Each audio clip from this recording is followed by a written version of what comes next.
Hola hermanos, hoy vamos a hablar acerca de la Eucaristía, este sacramento que culmina con los sacramentos de la iniciación cristiana, que es el bautismo, la confirmación y el sacramento que hoy vamos a ver, que es la Eucaristía.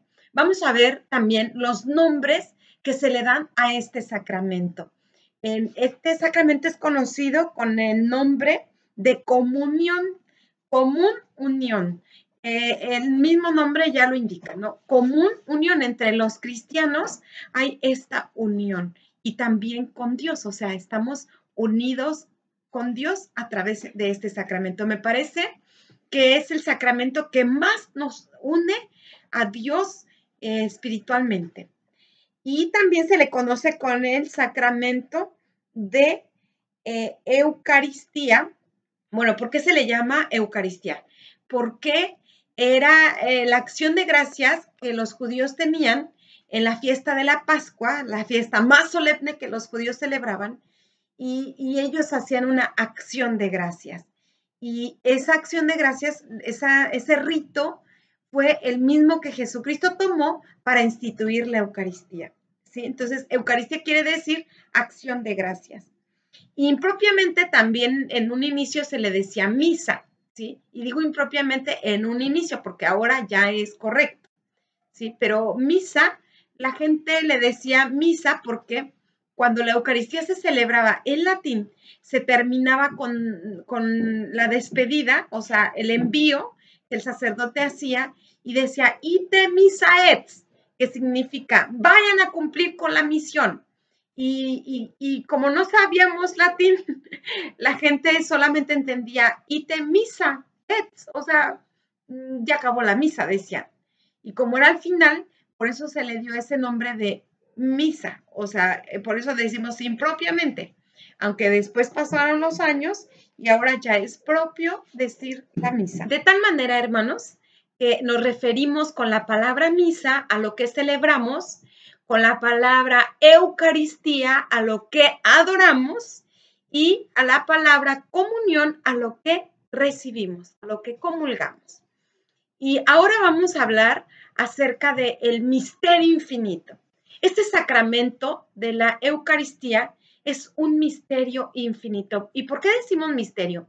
Miren, la palabra misterio no quiere decir o no se refiere a algo que esté escondido, a algo que esté oculto, no.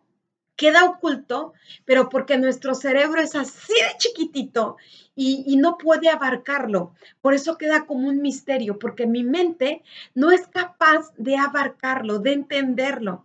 Que Dios haya tenido un amor tan grande hacia nosotros, que se haya querido quedar en un pequeño pedazo de pan para ser nuestro alimento, comida para nuestros dientes.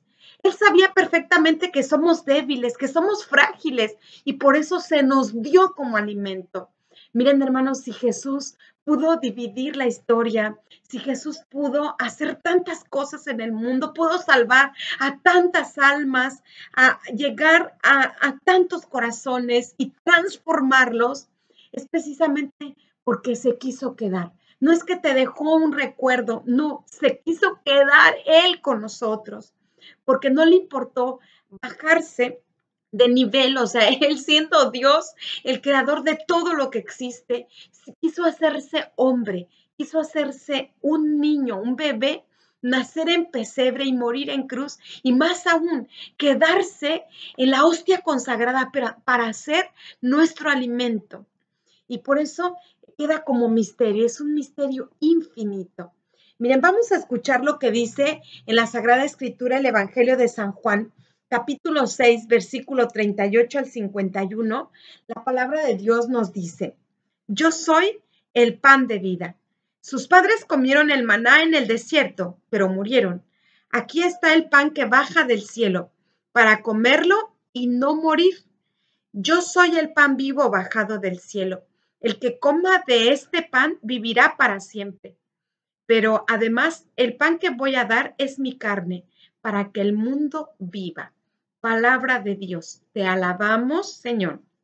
Aquí Jesús se siente animado, motivado por las personas que lo rodean, se siente en un ambiente de confianza y hace una tremenda revelación.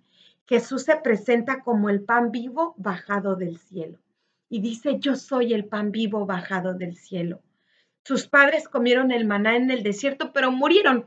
O sea, los israelitas siempre tendrán en memoria esa comida que Dios les dio en el desierto. En un desierto donde estaban destinados a morir de hambre, Dios les dio un pan celeste, un pan divino. Y Jesús dice, sus padres comieron ese maná, pero murieron. Yo soy el pan vivo bajado del cielo. ¿Sí? El que coma de mi carne no morirá para siempre. Y mi carne es verdadera comida, mi sangre verdadera bebida. Jesús hace una tremenda revelación que con tristeza vamos a ir viendo que en su momento la gente no lo entendió. Jesús hace esta revelación después de haber multiplicado los panes, los 5 panes de cebada y los 2 peces, hizo esta multiplicación. Y después la gente comenzó a seguirlo y querían proclamarlo rey, pero no crean que rey de los corazones, rey espiritualmente, no. Querían proclamarlo como un rey del mundo. Y Jesús huyó, se fue. Después la gente lo empezó a seguir. Y Jesús les dijo que Él es el pan vivo bajado del cielo. A partir de este momento, muchos no lo entendieron y dijeron, ¿pero qué, estamos locos? ¿Cómo es que vamos a comernos su carne ni que fuéramos, no sé, carnívoros? Bueno, sí somos carnívoros, pero ¿cómo se llama estos que caníbales? Y, y Jesús les está hablando de una manera espiritual. Sin embargo, ellos no lo entienden.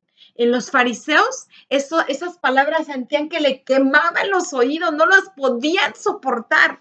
Y los apóstoles, obviamente los apóstoles tampoco entendieron, ¿eh? No crean que ellos sí entendieron esa revelación tan profunda que Jesús está haciendo.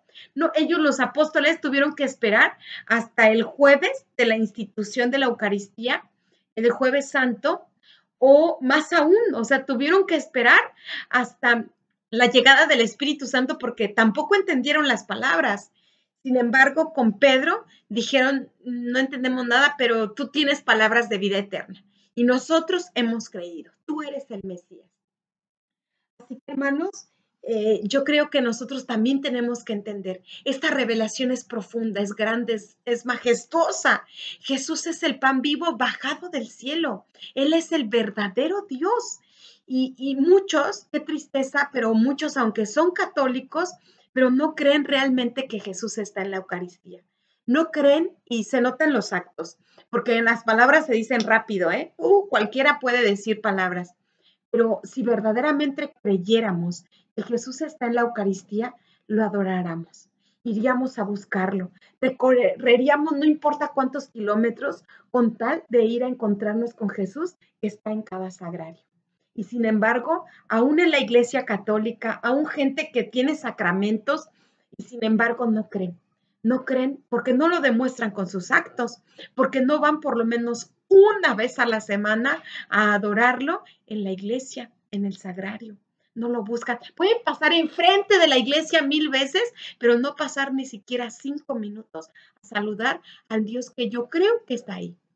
Y si creyeras verdaderamente que Dios está ahí, ¿a poco no pasaras? Si muchas iglesias están abiertas y tú lo sabes. Sin embargo, llegas del trabajo, pasas por la iglesia o no quieres desviarte para ir a unas cuantas cuadras para ir a buscarlo. Si realmente supiéramos y creyéramos que Jesús está en cada hostia consagrada, no nos importaría caminar 1 kilómetro con tal de ir por lo menos a saludarlo, a llenarnos de su amor, a llenarnos de sus gracias, a darle también eso que Él merece, nuestro agradecimiento y a pedirle lo que de Él podemos recibir y de nadie más. Y miren, aquí los apóstoles dijeron, nosotros hemos creído y sabemos que tú eres el Mesías, así que siguieron con Jesús, por más que no entendían, ¿no? Y no van a entender pronto, ¿eh? Como decíamos. Vamos a ver ahora la institución, porque miren, hemos dicho que todos los sacramentos tienen un fundamento bíblico, o sea, Jesús los instituyó, Jesús los inventó. Y el fundamento bíblico, ¿sí?, de la institución de este sacramento lo encontramos más claramente porque, bueno, Todos los evangelios hablan de la institución de la Eucaristía, incluso la carta a los Colosenses también habla de la institución de la Eucaristía, pero la que lo habla más específicamente es Lucas, capítulo 22, versículo del 19 al 20. Vamos a escuchar con mucha atención. Tomando un pan, dio gracias, lo partió y se los dio diciendo, esto es mi cuerpo, que será entregado por ustedes. Hagan lo mismo en memoria mía. Después de cenar, hizo igual con la copa, diciendo, esta copa es la nueva alianza, sellada con mi sangre, que se derrama por ustedes. Palabra de Dios. Te alabamos, Señor. Miren, Jesús está en la cena más importante de los judíos. Está en la cena pascual. Y justo en esa solemnidad, ¿sí? Jesús dice, está con sus apóstoles y toma pan y dice, esto es mi cuerpo. O sea, ese pan ya no es pan, es el cuerpo de Jesús. Y nosotros lo creemos por el tremendo poder de Jesús. ¿Sí? Y si Jesús dice, esto que ustedes ven y que es pan, y ya no es pan, o sea, a lo mejor físicamente sigue siendo pan, pero Jesús dice, es mi cuerpo. Esto es mi cuerpo, ¿sí? Esta copa, este vino, es mi sangre.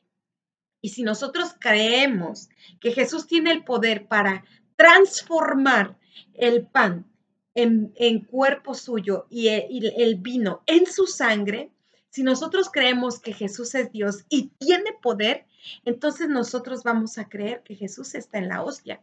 Y miren, aquí nos dice claramente, esto es mi cuerpo, esto es mi sangre. Y muchos podrán decir, sí, claro, porque Jesús es Dios, Él pudo hacer esa transustanciación.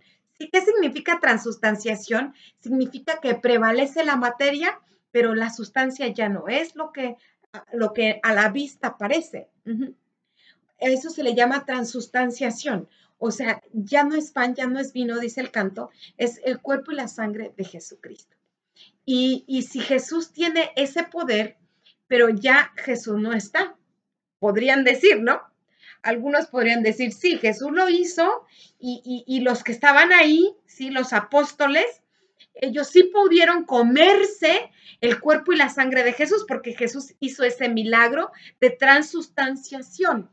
Pero nosotros ya no, porque Jesús ya no está físicamente para que haga esa transformación o transustanciación, o ese milagro, ¿verdad? De consagración. Y la respuesta es muy sencilla, hermanos. ¿Ustedes creen que ese milagro de comer el cuerpo y la sangre de Jesús, ese milagro a través del cual Jesús se hizo alimento para sus apóstoles, solamente ellos iban a ser los privilegiados y nadie más? Obviamente no, hermanos. Jesús quiso que hasta el último ser humano en el mundo pudiera alimentarse de su cuerpo y de su sangre. Y por eso le ha dicho a los apóstoles estas palabras, que voy a leer literalmente. Hagan esto en memoria mía. O sea, esto que yo acabo de hacer, ¿sí? De transformar este pan y este vino en cuerpo y sangre, esto mismo háganlo en memoria mía. ¿Qué significa en memorial? Significa como si yo lo estuviera haciendo. O sea, ahora yo les doy la orden y con la orden les doy el poder. Háganlo en mi lugar, ¿sí? Eso significa. Háganlo como si yo lo estuviera haciendo. Y por eso nosotros sabemos que en la Santa Misa, en la Eucaristía, cuando celebramos la misa, ahí se realiza el gran milagro de transustanciación, el milagro donde ya no es pan y ya no es vino, es el mismo cuerpo de Jesús. Aunque cuando tú lo comes sabe a pan y sabe a vino, pero tú tienes esa confianza en el poder de Dios y sabes que ya no es ese mismo pan y que ya no es ese vino. Hay mucha gente que comulga y que comulga sin estar preparados y que comulga sin haberse confesado o inclusive en pecado mortal. Y ellos, San Pablo dice, que se comulgan su propia condenación por no reconocer el cuerpo y la sangre de Jesús. O sea, por no estar preparados. O hay gente que llegó ya casi al final de la misa, pero igual se acerca, porque en realidad no está entendiendo que es el sagrado cuerpo de Jesús y que para comulgarlo, por eso se realiza la comunión hasta el final, no para esperar a los que llegan tarde, no, sino porque hasta el final el alma se fue preparando, la persona se fue preparando para que pueda recibir en su corazón, en su alma, este alimento tan potente que es el mismo cuerpo de Jesús. Ven, hermanos, qué importante de verdad es valorar la presencia de Dios, ¿sí?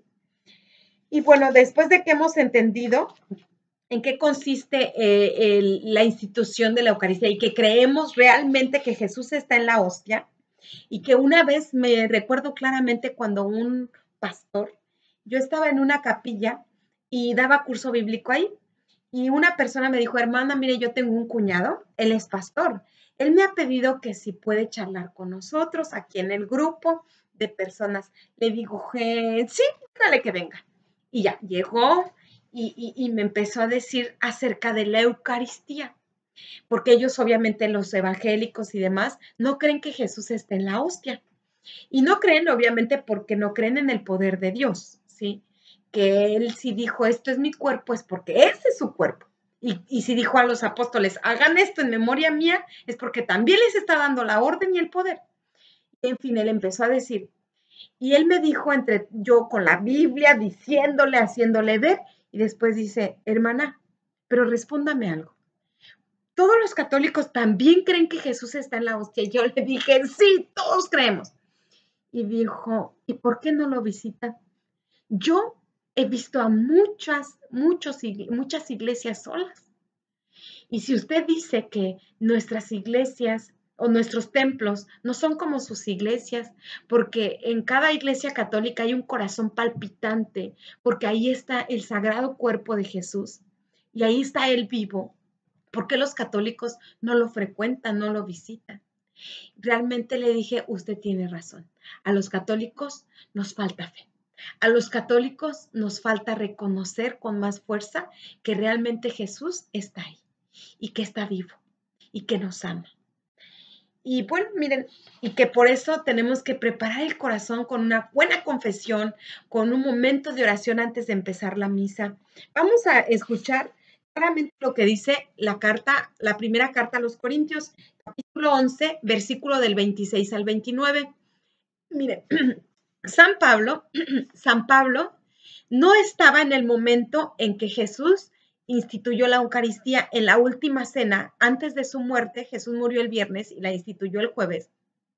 No estaba entre los apóstoles y sin embargo a él lo vemos celebrando la misa. A él lo vemos haciendo este milagro de transustanciación. Bien, vamos a escuchar con mucha atención lo que nos dice la primera carta a los Corintios, capítulo 11, versículo 26 al 29. Cada vez que comen de este pan y beben de esta copa, proclaman la muerte del Señor hasta que vuelva. Por consiguiente, el que come del pan o bebe de la copa del Señor sin darle su valor, tendrá que responder del cuerpo y de la sangre del Señor. Examínese cada uno a sí mismo antes de comer el pan y beber de la copa, porque el que come y bebe sin apreciar el cuerpo, se come y se bebe su propia sentencia. Palabra de Dios, te alabamos, Señor.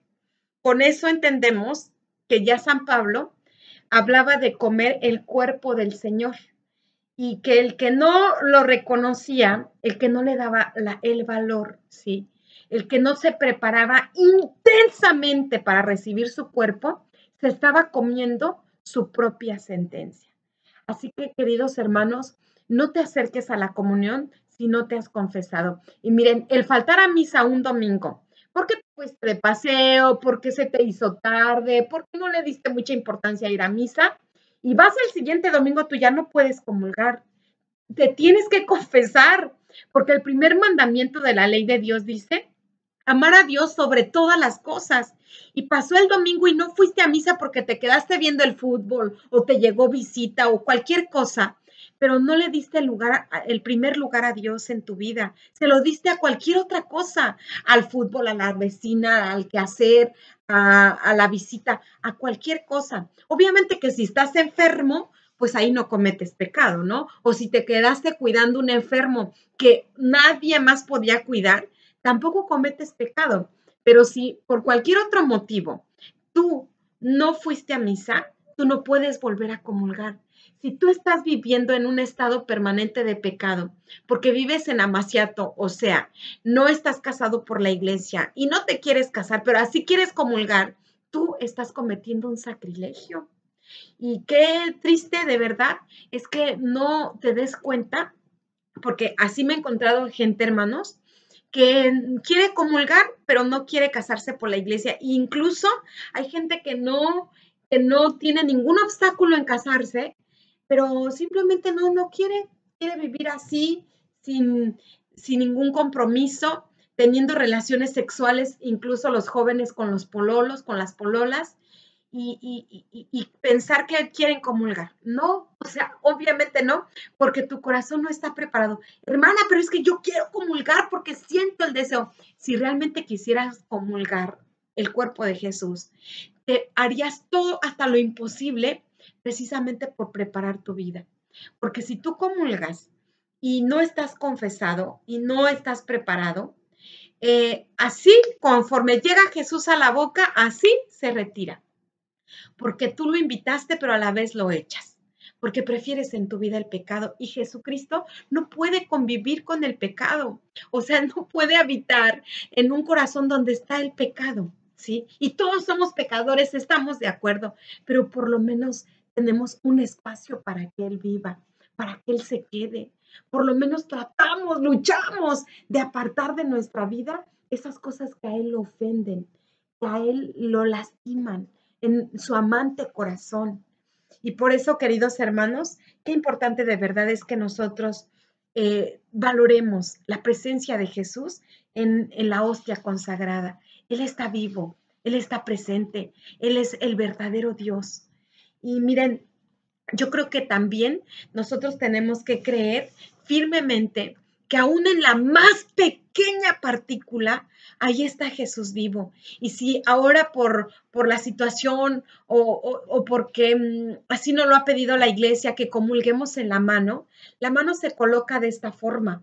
Y el sacerdote pone la hostia en la mano, pero tu mano se convirtió en un altar. Si tú vas a comulgar en la mano, tienes que lavarla y después te tomas con estos dos dedos la hostia consagrada, la acercas cuidando que no vaya a caerse ninguna partícula, acercas con tu mano a la boca hasta que la comulgas, ¿sí?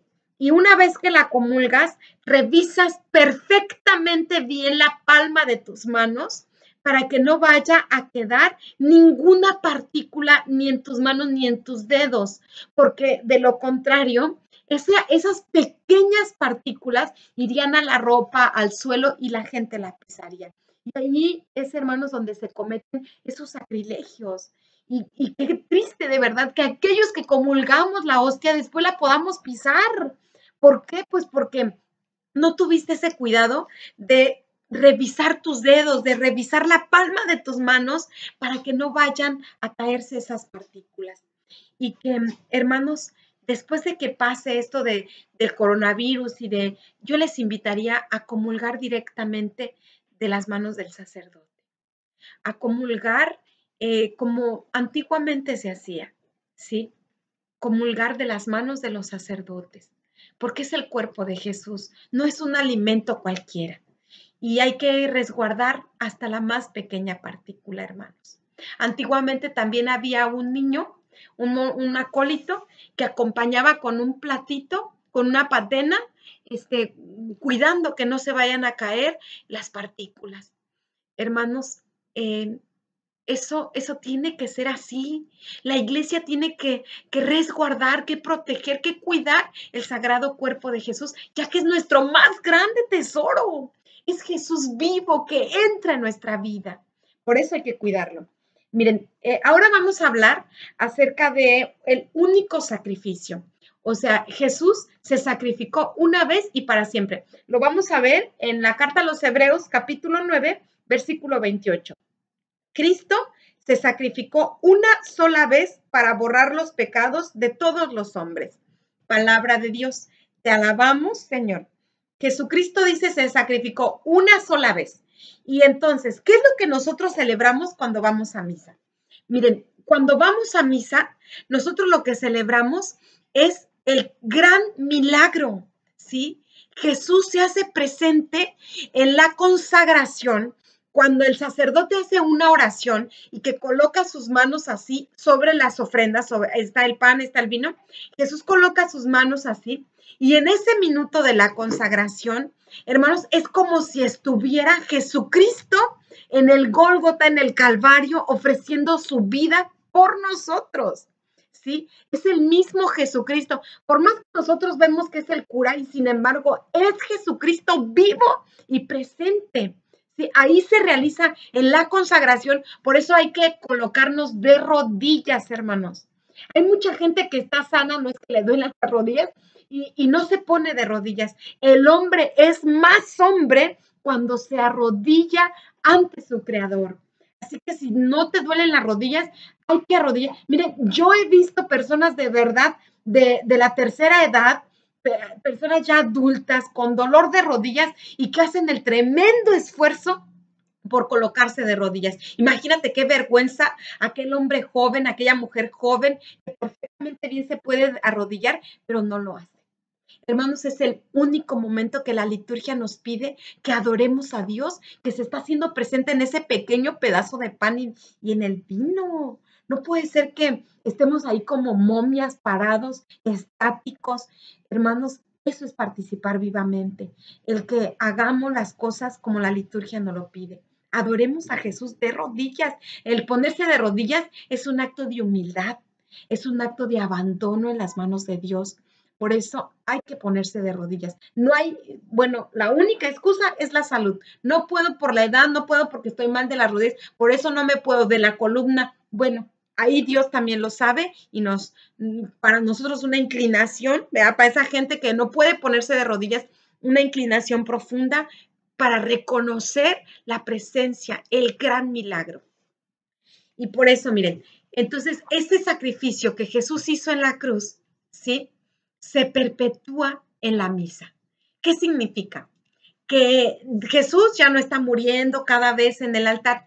O sea, a ti te traslada Dios con su poder al Gólgota. O sea, tú en ese momento de la misa te has trasladado al Gólgota. En ese mismo momento se da la crucifixión, la muerte y la resurrección de Jesús. Mira todos los acontecimientos donde tú tomas parte.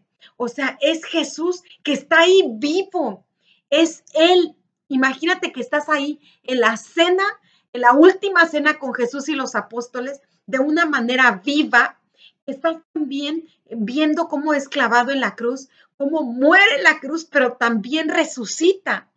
Tú tomas parte de ese sacrificio.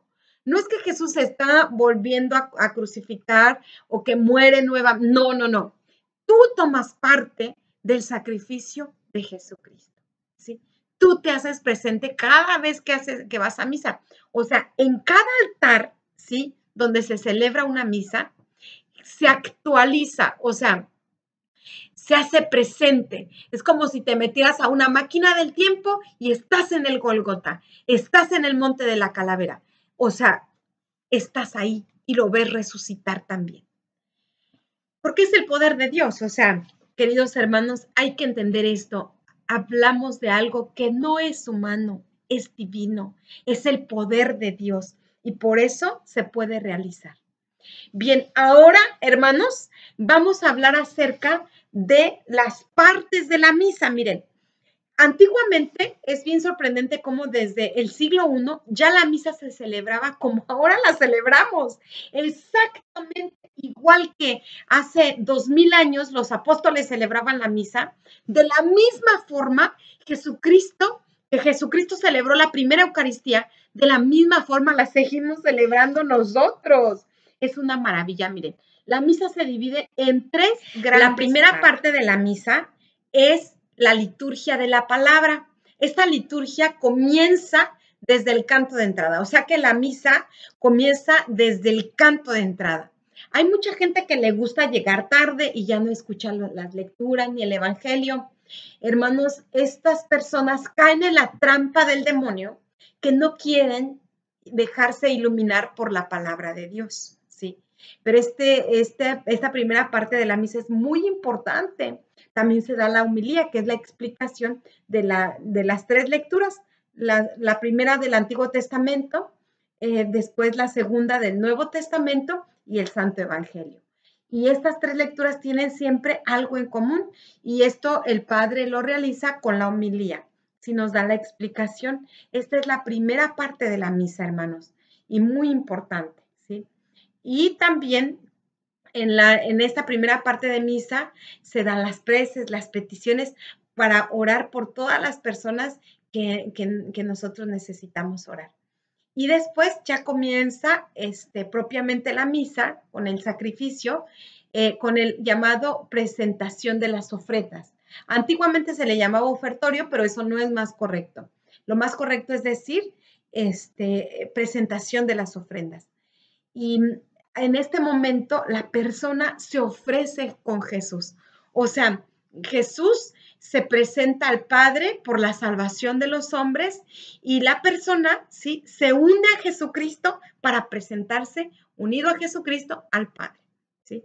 Entonces, por eso es como un signo, esa monedita o el aporte que tú das en la colecta que se hace. Pero que lo más importante es ofrecernos a nosotros mismos, ofrecer nuestra vida, nuestro trabajo, la familia, todo lo que le quieras ofrecer a Dios en ese momento del ofertorio. Perdón, no del ofertorio, de la presentación de ofrendas. Y después la tercera parte es la comunión, ¿sí?, donde inicia con el rezo del Padre Nuestro. ¿Sí? De la segunda parte de la misa, que es la presentación de ofrendas, la parte central, la más importante, es la consagración. Y la comunión inicia a partir del Padre Nuestro. Y cuando termina el canto final, ¿sí?, el canto a la Virgen, ahí podemos decir que hemos participado de misa completa. Menos no. Y si tú no llegaste a misa completa, tú no puedes acercarte a comulgar, ¿sí? Si no escuchaste el Evangelio, no puedes acercarte a comulgar. Es así. Y bien, hermanos, para hablar de los niños que se preparan para la primera comunión, estos niños tienen que estar bien instruidos, o sea, que les quede bien claro que Jesús está en la hostia y nos ama. Y que incluso en esta catequesis ellos también deben manifestar, o ahí es donde ellos pueden aprender el amor a Jesús en la Eucaristía. Por eso es súper importante que su atención se centre no en la fiesta de la primera comunión, no en la ropa que van a usar, sino sobre todo en quién van a recibir en el corazón, que es Jesús vivo. Y por eso mucho se recomienda que se haga la primera comunión no con vestidos elegantes o que parecen novias las niñas, sino con una túnica blanca todos, para que puedan centrar su atención no en los regalos o en la fiesta o en el vestir, sino en que Jesús es el que entra en sus corazones. Bien, hermanos, ha sido un gran placer el poder compartir con ustedes este momento de reflexión y saber que la Iglesia nos pide que por lo menos nos confesemos y comulguemos una vez al año, por lo menos. O sea, pero eso es para aquella gente que vive no una vida espiritual, ¿sí? Y justamente en el tiempo pascual, en el tiempo que se acerca. Así que si no te has confesado, pues trata, ¿verdad? Busca la manera de hacerlo antes de la vigilia pascual. Que Dios te bendiga.